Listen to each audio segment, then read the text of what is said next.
You ask Tiger to solve. This deals with linear equations with one unknown.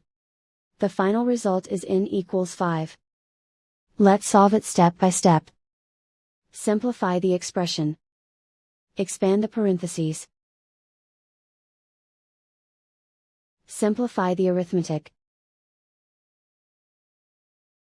Multiply the coefficients.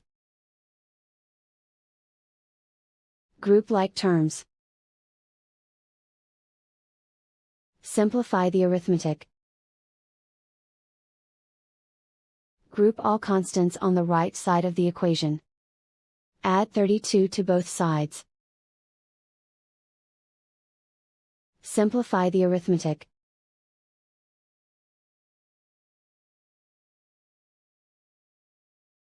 Isolate the L. Divide both sides by 24.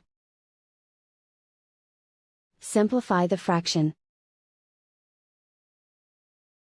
Find the greatest common factor of the numerator and denominator. Factor out and cancel the greatest common factor.